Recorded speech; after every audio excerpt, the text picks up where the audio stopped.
Good evening, ladies and gentlemen. Coming to you live from our comfy couch here in the outskirts area. This is the Gaming Saloon reviews for October 2nd, 2022, with your host, Peacemaker2448, and Ramp It Up Salon. Hi. A month early.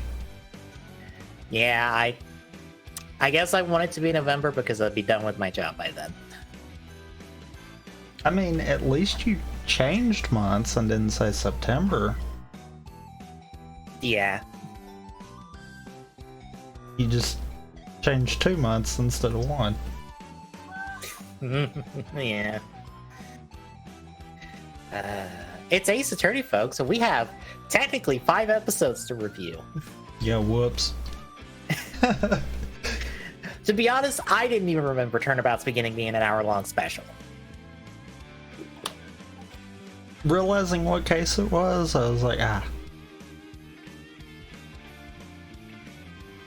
Because I get what that one was doing. And I'm like, yeah.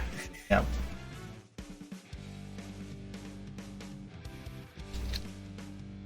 But yeah, it's 34 through 37 this week, folks. 37 is a hour-long special, which is why I say we have 5 episodes to review. The notes, honestly, do not reflect that because I think I pared down Northward Turnabout Express a lot. I feel like maybe too much. I mean, we'll know when we get into it. Yeah. But first, did you get to catch Geets for the week? Yes. So, what is the bet that Buffa's friend was murdered by 2 other riders indirectly, and that is why he hates all the riders? I almost don't think it's that. I'm almost getting the vibe of, no, he actually lost because of the game. Mm-hmm. But because of the simple fact that, you know, he could see at that time the current gates close by, it's kind of one of those, he's pissed that the others didn't bother to help. I don't know if it's a direct they caused that, but it was they didn't help kind of deal. Yeah. It also doesn't help that Geets is incredibly asshole-ish to him all the time. Yeah. For no good reason, it feels like. And I think that's just fueling the fire. Mm-hmm. Which I feel like Geets is doing that on purpose. I get the funny vibe that Buffa's supposed to be the personification of, you know, the victim to trolls. Yeah. Because that's what it kind of feels like. Also, weirdly enough, because of this episode, it feels like between this and also magazine scans we've gotten, Boost is the indication of who gets focus for the week. Because Nago got focus in the last 2 episodes, and she got to use Boost at the end. The episode preview shows Buffa getting Boost by the end of next week's episode, and he's the one getting focus. And from the magazine scans, Tycoon is getting his buckle, the ninja buckle, and he's also going to use Boost within the next few episodes, meaning it's his focus episodes soon.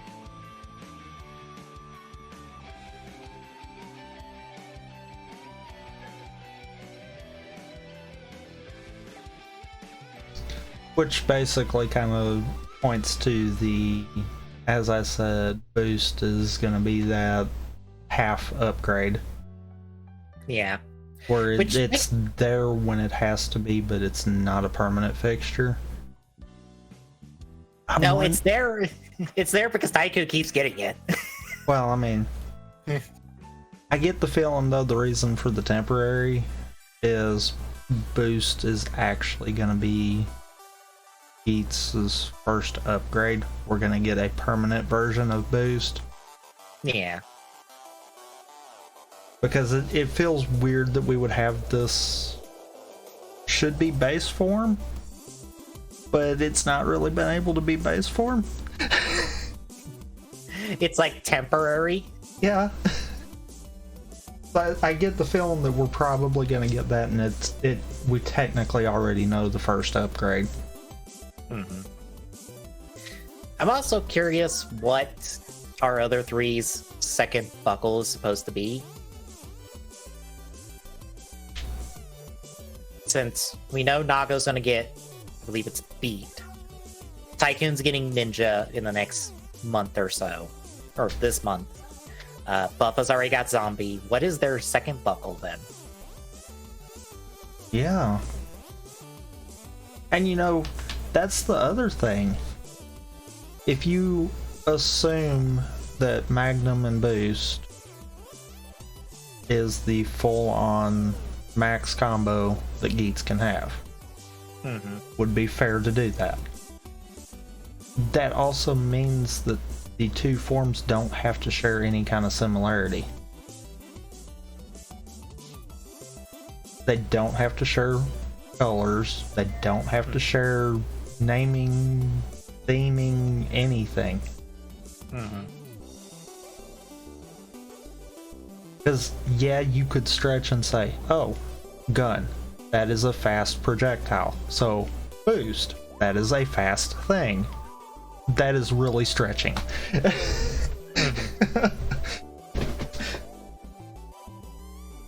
I kind of wonder if their mask would hint at that.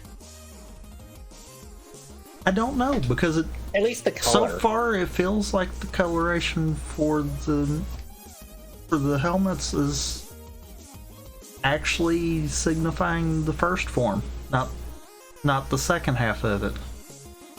True. Because, I mean, with Geats, yeah, there's red, but it's predominantly white with Magnum. The red is the undertone, yet you've got Boost that's a solid red. So it's one of those, it's like, I don't know. It could hint a little bit, but I don't think it's going to be a lot. Yeah. It's not going to be something that's going to clash with the helmets, obviously, but I mean, I don't know if you could really look to that as the, oh, well, it should be this. Plus, it kind of falls apart because, let's see here. Let me pull up the other riders, at least their helmets. So Rider Ricky should have a picture of everybody together. Good. I was about to say, yeah, Tycoon's not really got a secondary color on his, I don't think. Neither does Nago.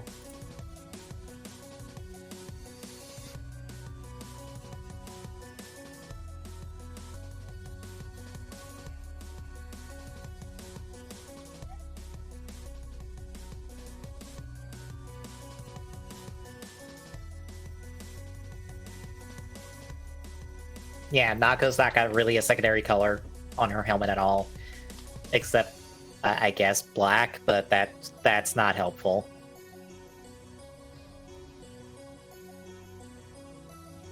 And Buffa, I guess silver because the horns, but again, that doesn't really help. And Tycoon's, I think, is also just silver is the other color on his helmet, so yeah, that doesn't help at all.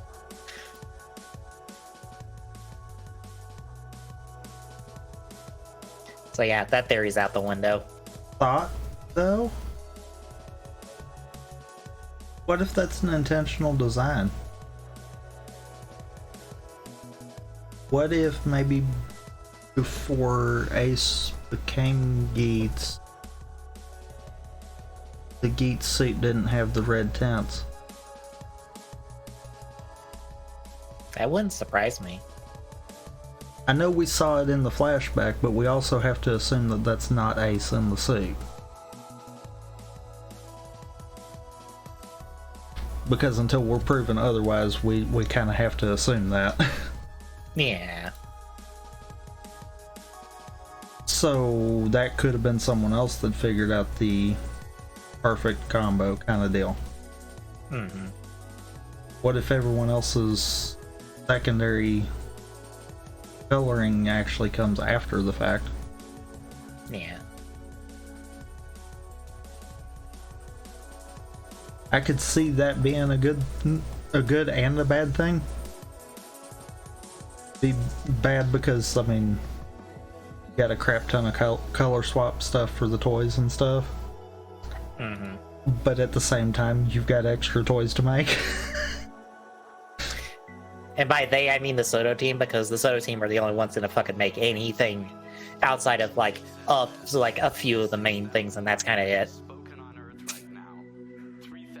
I mean, it's one of those, it's like, I see good and bad out of it. It is a potential toy market there. Mm-hmm. But at the same time, I don't know what it would actually improve to the show unless we're actually going to see everyone take back the mantles post this first Grand Prix. Yeah.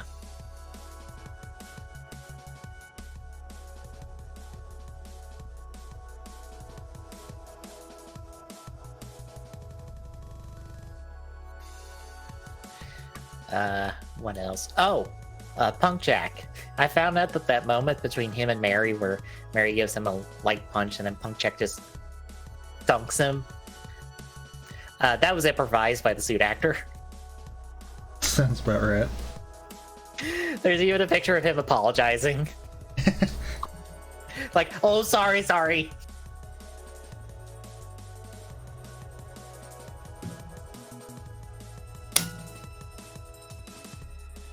But yeah, how do you feel about Punk Jack, I guess, since it's this is an administrator that we are keeping anonymous. I mean, can anyone say corporate spy? Yeah, it feels weird because I'm like, okay, you say he's an administrator, but he's also the third bear. Well, is that supposed to be important in that? So, fun fact, your subs, I'm assuming, said that he was an administrator. Yes. The subs that I had simply just said he was a staff member. Okay. So, keep that in mind, because I get the feeling that might play into something. My it subs could go one way or the other. Yeah, my sub said Genom Corp. Or we're Genom Corp for that. I don't know who you had. It's whoever's been uploading it to the site that Oh, okay, I have no idea then. Yeah. They're not blatant about putting who's doing it, so I don't honestly know. The only thing I can tell is it's a different group than what you're watching. Because there's been slight inconsistencies. It doesn't surprise me, as far as I know from just observing other people talking about Geats. That's a thing that's happened, is that different subgroups have taken things a little differently. So there's a little bit of a different viewing on stuff between all the different subgroups. I mean, the point still gets across there. Yeah. But the bigger question is, will down the road we wind up finding out it is an administrator like some of the subgroups are saying? Yeah. Or is this just simply someone that is part of the staff and like, yeah, sure, I'll throw the suit on, but I don't want anyone to know who I am? Yeah.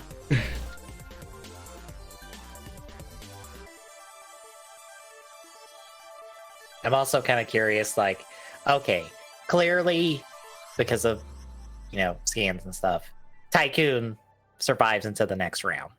So, clearly, this whole team swap that we're seeing in the next episode is not going to work.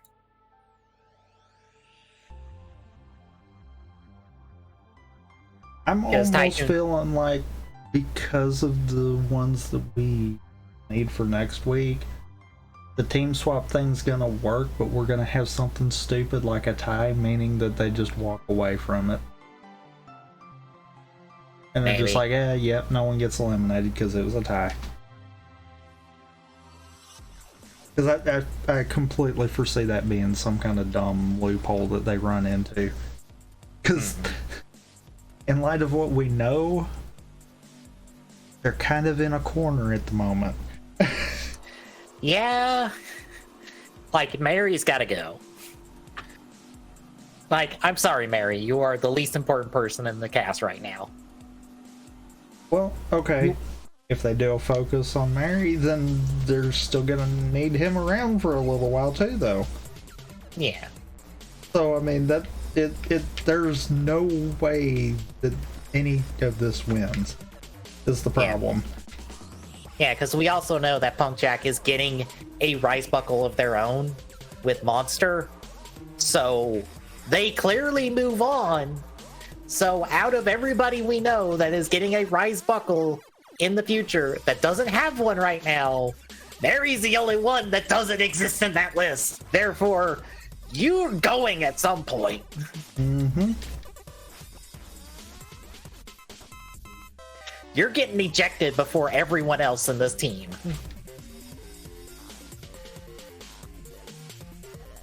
I get the feeling it won't work. Mm-hmm. And the way that it was stated, it wouldn't surprise me if it was a case of it don't work because that gets done and then either Punk Jack or one of the others decides to cash in too. Yeah. And that saves Tycoon and ejects Mary. Yep. And Punk Jack survives because, oh, you're administrator. Why would we eliminate you? You stick around to Well, they're a make staff sure member things... anyhow, so it don't matter. They can come back Yeah. in at any given point. Mm-hmm.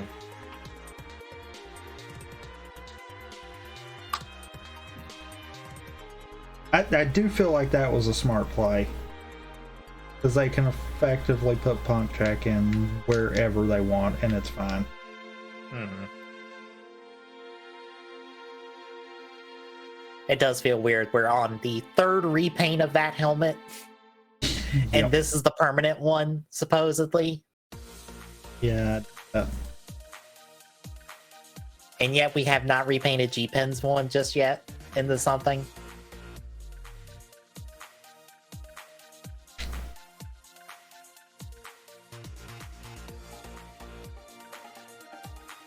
Yeah, Geets, still good. Hooray. Also, Fujo PI, still really good as well. Still haven't watched it. Yeah.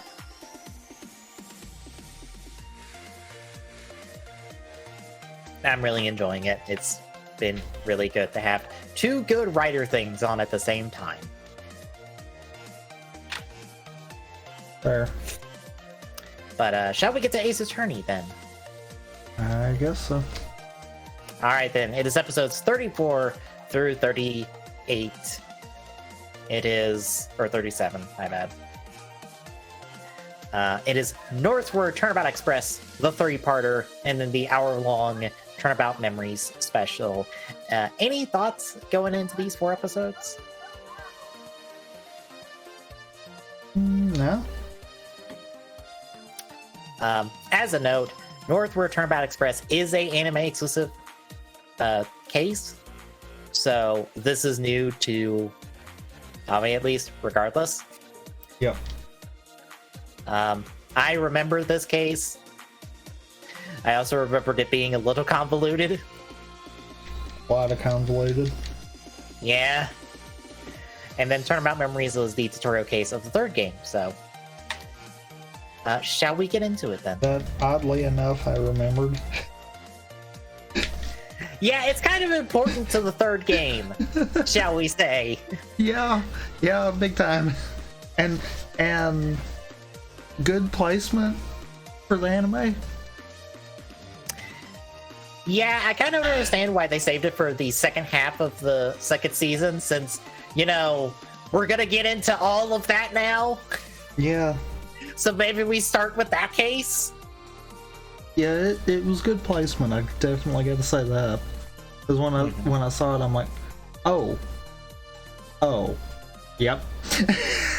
A part of me does wish that they did open the way, I forget if it's Bridge to Turnabout or Turnabout Beginnings opens with Phoenix looking into previous cases, because he's in just to say it, he's in a hospital bed and he's looking into previous cases connected to Bridge to the Turnabout. And I kind of wish that was the cold open of this hour-long special of like, wait, why is Phoenix in a hospital bed? Why are we flashing back to this case that he's looking into? Just to add that little bit of mystery of like, wait, where is this? And it doesn't really pay off because you wouldn't really get into the next episode. But I think, let me check the episode order real quick. I think, what, 2 more episodes and then we actually get into the last case? I was trying to find Ace Attorney on Crunchyroll real quick. Also, I had to change the links back because Funimation kind of went and subscribe only locked the entire season 2. Really? Yep. Fucking why? Meaning that I now found a non-official way to finish watching the dubs because I'm this far, I'm finishing. Oh, was it? Oh, what I not linked you have the dub? Nope, not for season 2. It's all sub for season 2. Does that site not have the dub? Nope. Unless they've added it in.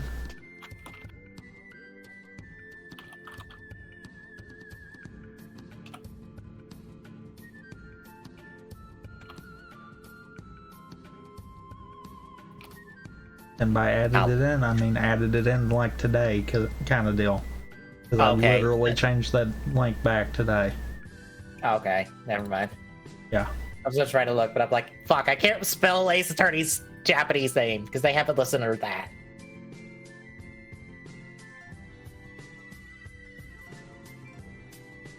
But yeah, no, you have Here Are the Waves of Turnabout, which I don't know. I don't remember that episode. But Turnabout Beginnings is also connected to the Bridge to Turnabout.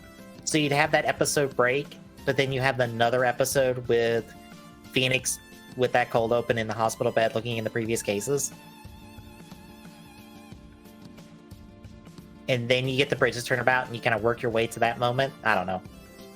I'm just throwing out ideas here.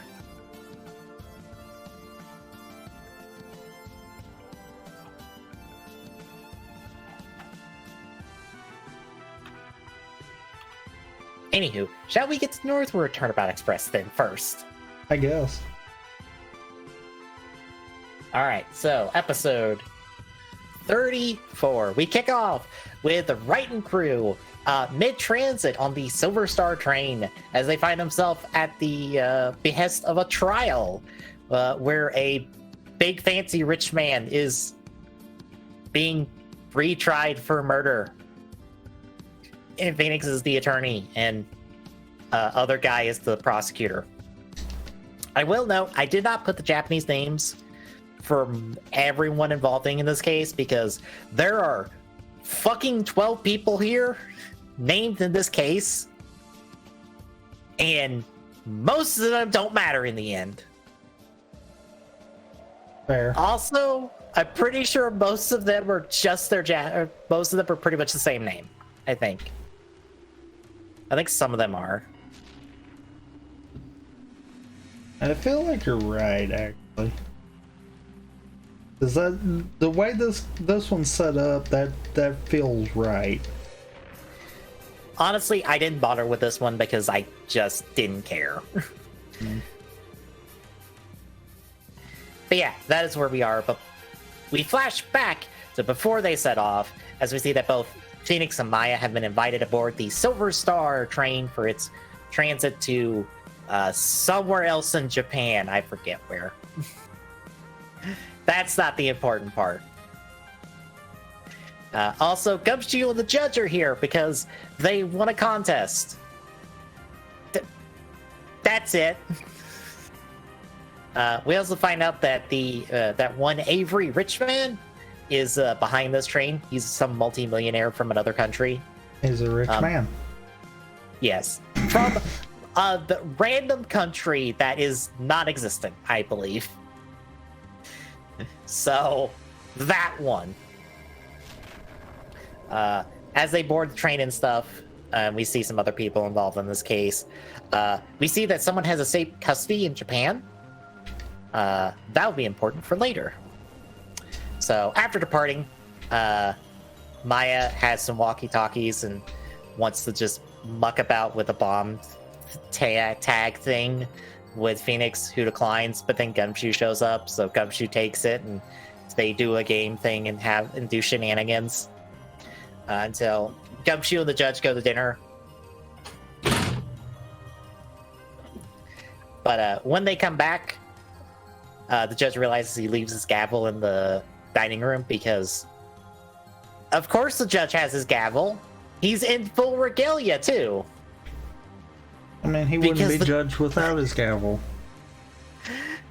For those wondering, no, I'm not calling him judge because I don't remember his name. No, his name is Judge.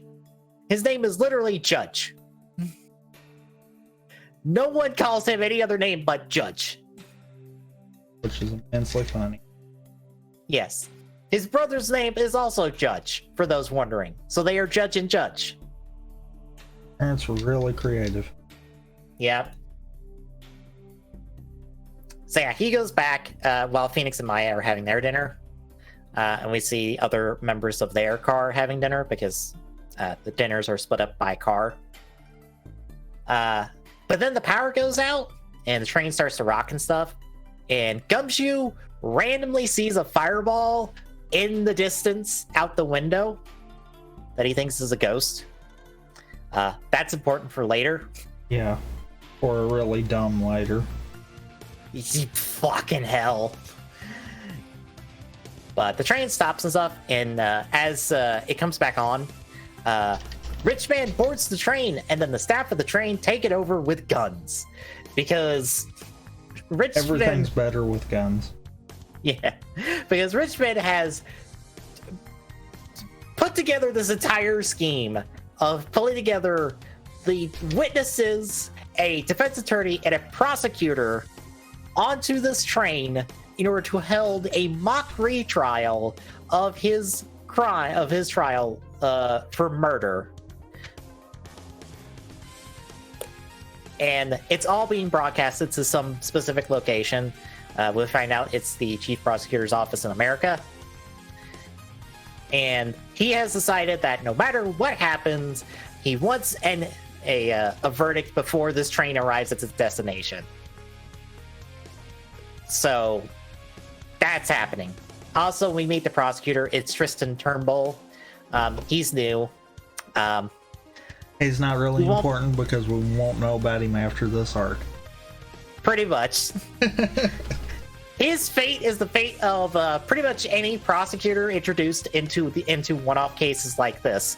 Congratulations, you did crime. You're going to jail. Fitting. Yep.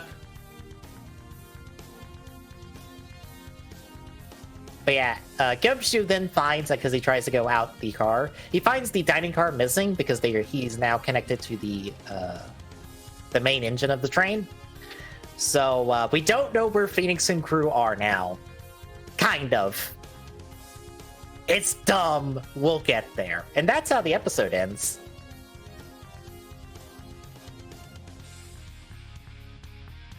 Which takes us to episode 35, part 2. We get our trial. Turnbull gives the details because even though they confiscated all the communication devices, except Maya's clear walkie-talkie around her neck. Let's not. And don't forget about Gumshoes. and Gumshoes. Turbo apparently has details on this case just on his laptop and his fancy wireless sunglasses, his Google Specs or Google Glass, whatever the fuck that is. Google Lens. Google Lens, that's what it is. We find out the details of the murder case. So 1 year ago at some big fancy party, Richmond was there when a Secretary General for the United States, I think, was speaking on stage and got shot and died. Richmond was arrested because he was near where the gunshot rang out, and he had a gun on him. Also, the gun was his. Therefore, you go to jail. Because that's how Phoenix Wright cases go. You're in the wrong place at the wrong time with the wrong thing. Therefore, you did crime.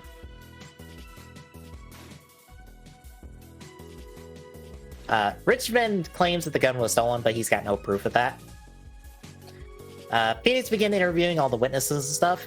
And what comes about all that is that a waiter had an injured arm, and that waiter spilled a drink on one of the witnesses, sending Richmond to the corner where the gunshot rang out to get napkins for this old lady. And he also dropped a platter in that same corner next to Richmond to draw attention to him. And then we find out that this waiter is Gail Gaelic. He's also was supposed to be in the dining car with the rest of our witnesses, but he's not. He's missing. So they go to his room, only to find it on fire. And a body inside. His body. And it has a knife in it. Quote unquote, his body. Yes. Turnbull goes in, declares that Gale is dead, and then kind of locks the room after they put out the fire and stuff to secure the crime scene. Elsewhere, Gumshoe calls Edgeworth saying, "Help! Edgeworth, we need your brain. Help!"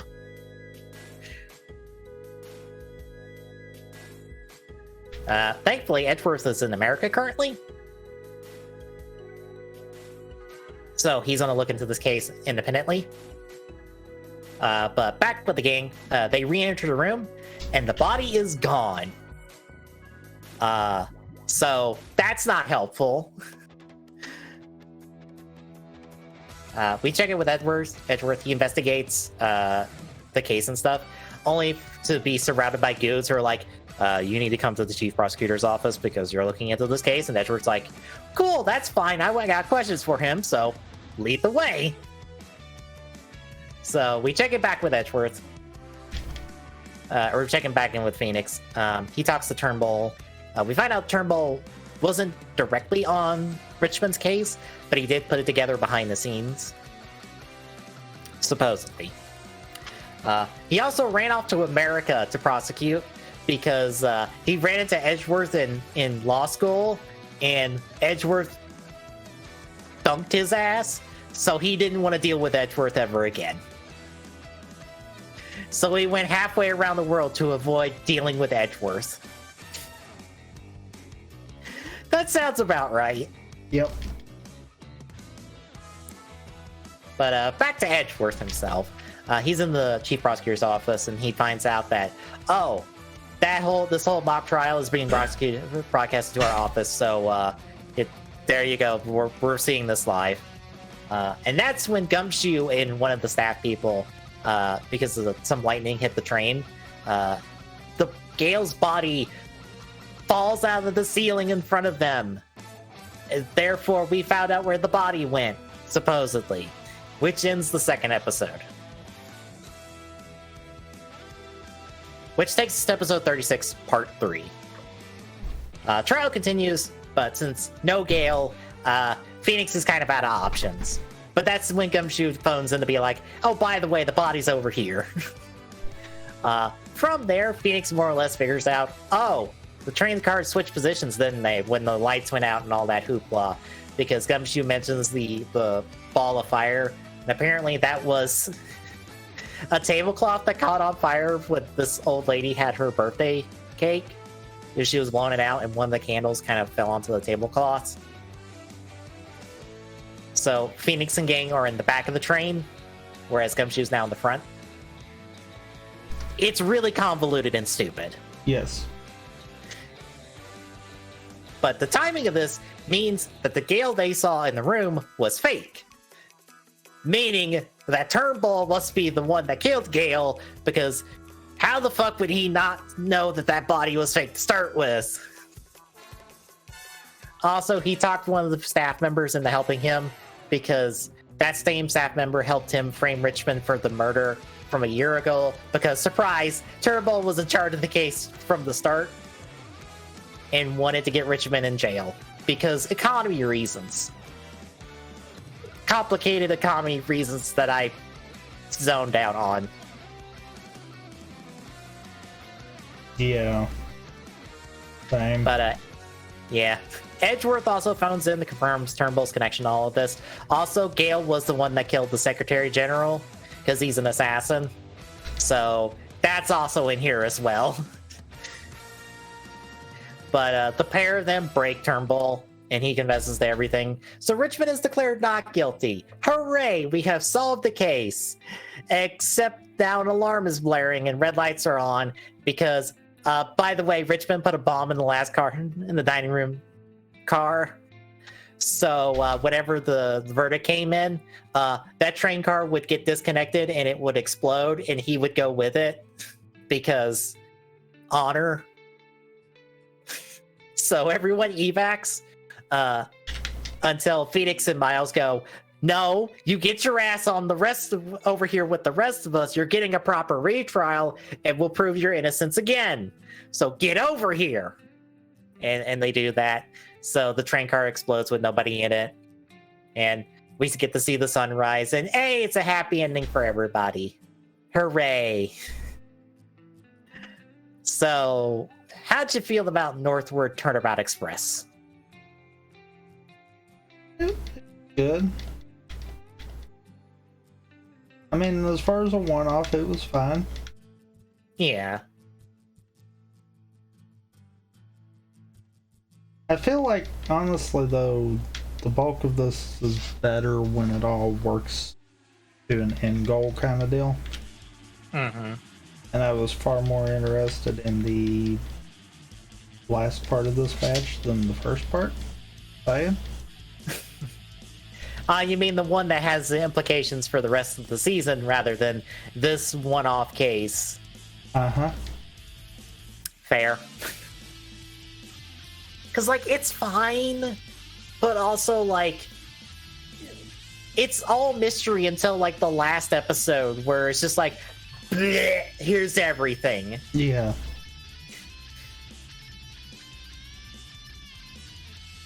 Like, there's no, we figured out all the clues at this point before we, we get to the explanation. No, it's all mystery until, bleh. Here's how it all happened.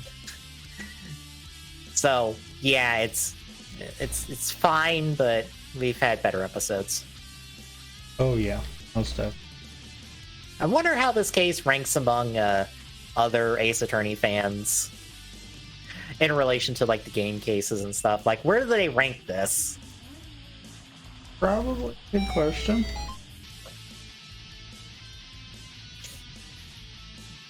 But shall we get to the big chunky one?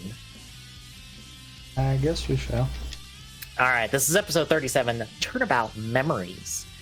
So we're turning the clock way back to when Phoenix was in college as an art student,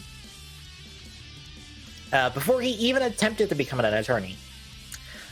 He's been accused of murder of one Doug Swallow, aka Kikuzo Noda. Mia Fey, from the beginning of the first season, is his attorney in her second case ever. Grossberg, also from those first few episodes, is her assistant on this. Winston Payne, also from those first few episodes, is our prosecutor on this, and he gives the details on how Doug died via electrocution of random wire hanging down from a wall, and points out that how Phoenix got in an argument with Doug. Phoenix shoved him into the wire, it electrocuted him, and the argument was over a girl because they are in a love triangle. Because we got to get one of those in here at some point. The girl in question is Dahlia Hawthorne, aka Shinami Miyanagi. And Phoenix is a bit too attached to her right now. Way too attached. Yeah. It makes you really think about if you rewind back to Turnabout Big Top, where Phoenix is wearing the exact same sweatshirt he is here. Yeah. Yeah, at the beginning of that episode, he's wearing the exact same sweatshirt he is here. Meaning he kept that. Even after all this.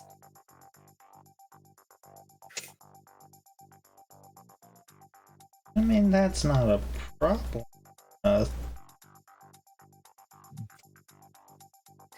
We'll get there. There's a lot to unpack.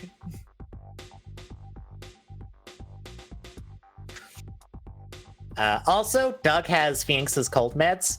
Cold Killer Z, I believe. I forget if it was Z or X. I think it was a letter. Okay, I believe it's Z. Remember. I think in the dub it's X, but in the sub it's Z. Because I think the original game has X. I was looking at the notes and stuff, so that's why I'm confused. Anyway, Phoenix takes a stand to testify and stuff. No help there because he's a bit incompetent right now. That's when Dolly. You say that like anything changed. I know, but still, he's worse off than usual. Okay, that one I'll give you. But that's when Dahlia is called in as a witness, and she's got sway of both Winston and the judge at the moment. She talks about how she saw the murder happen, but a discrepancy in the timeline of events. She says it happened, I think, around like what, 2:55, or Yes. she said it happened earlier than it did. Yes, it was 10 minutes earlier. Yeah, because the victim's watch is frozen at 3:15 because of the electrocution. 3:05. So there's 3:05. Yeah. Yeah. I can't remember details of the case. I'm being terrible at the moment. But yeah, 3:05. So there's a 10-minute discrepancy. This lets Mia push in further. This is when she starts interrogating her about an incident at the courthouse where an attorney was poisoned after they were talking to her about another case. And this attorney is nobody in particular, not at all, 1,000%. They are Definitely no one of importance. not someone that we have met. Nope. Nope, not at all. Different color scheme. Entirely different color scheme. Can't be that person at all. Anywho.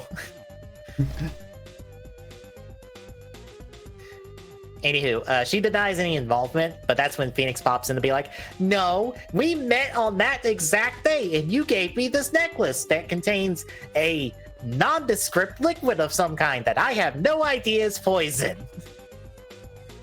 Because he is too pure to know. Yep, until Mia points out, Phoenix, you have a fucking murder weapon around your neck. Give me the fucking murder weapon.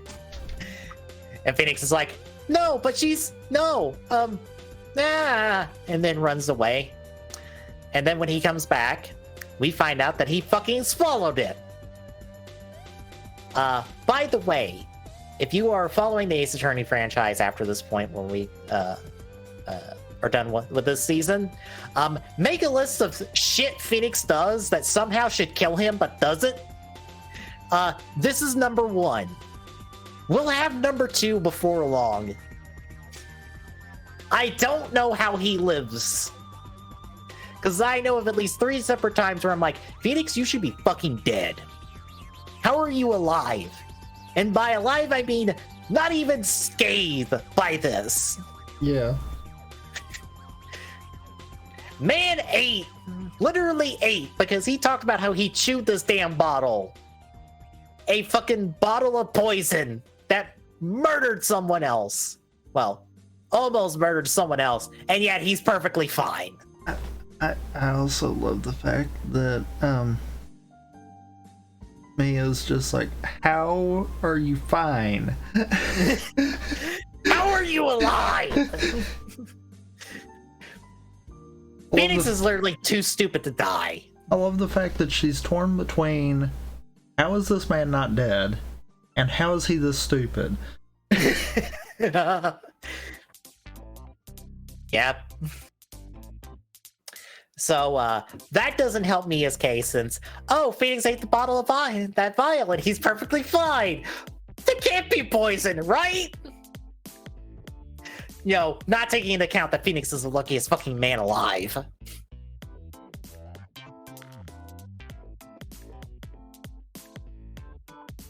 But Dahlia's about to get off with the crime. But Phoenix is like, no, I fucked up. Let me make this up to you by actually telling the truth.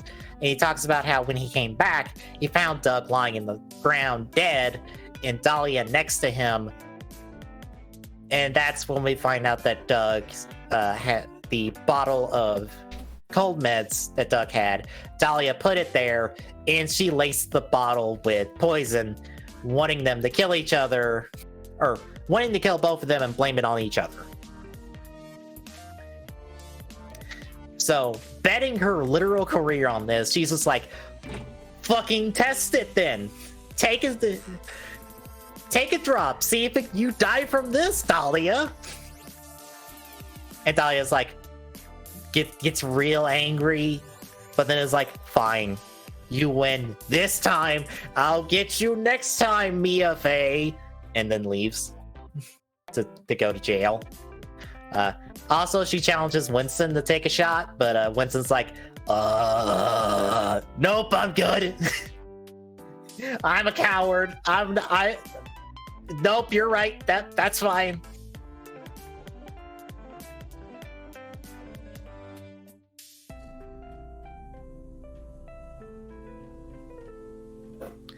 And we end the episode with Mia actually visiting this attorney in the hospital, and he has white hair for some reason. That can't possibly be a clue to who he is at all. Nope. Well, and for anyone that has played the games, you'll know by the name. Yeah, I believe they listed the name as what is his actual name? Diego Armando.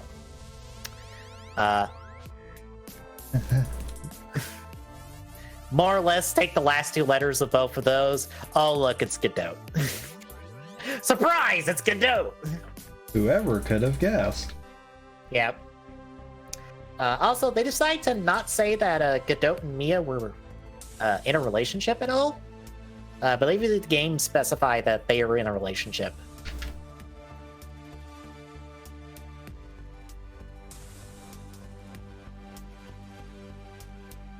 But yeah, that is the episode. And also, before I forget, how do you like our final opening?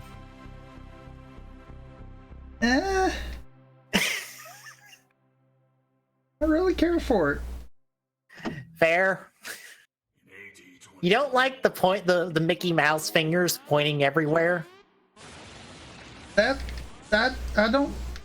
combined with the music just kind of got me. Yeah, it's not very good. No, not at all. It certainly has one visually good opening and then one good song, and then has flopped on all other accounts. Which kind of sucks. Yeah.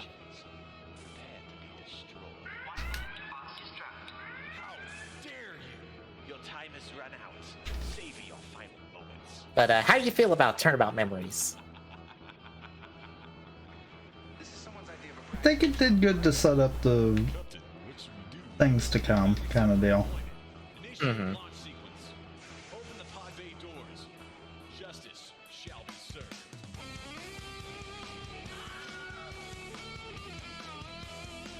I like that it's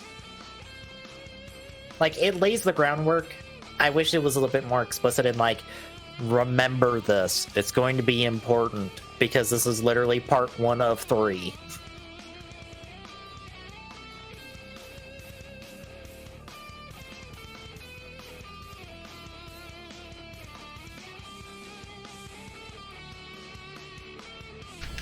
But still good. It's good stuff, but also it's exactly how it was in the game, like minus I think some evidence and stuff.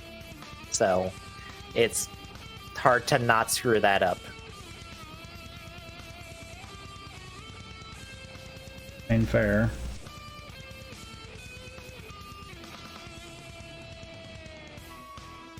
But yeah, any other thoughts then? No. All right, then next week. Let me check the schedule.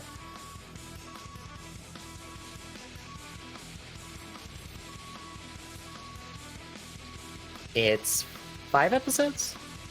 I believe so.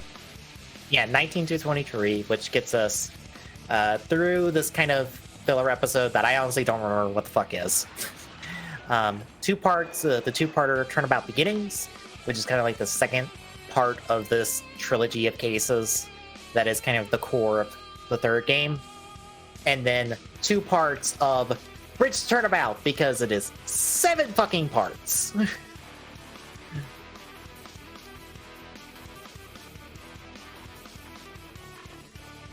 So we have a lot to cover next week.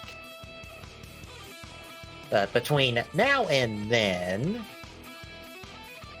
tomorrow, actually no, whoops, it's 14 through 18 next week. Oh. Oops. I skipped a week. Whoops. It is 14 through 18, so it's 4 episodes next week. Oh no, it's 5.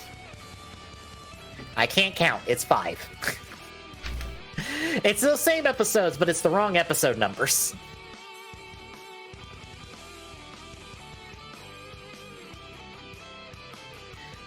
But anyway, between now and then, tomorrow, Tommy is doing a KH2 rando. It is all pink doors. Yep. You're welcome to join if you want. I will probably hop on for a little bit to commentate and stuff, but I don't think I'll join for the run itself. Fair.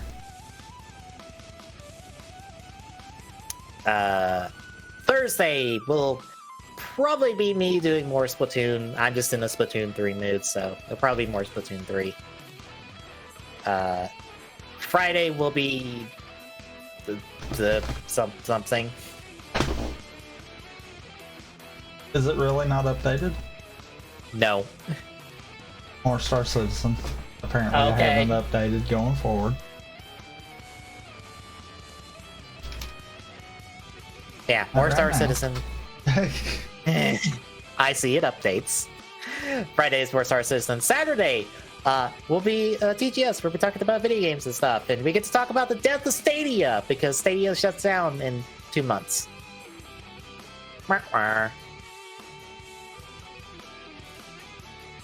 Goodbye, Stadia. We hardly knew ye. Literally.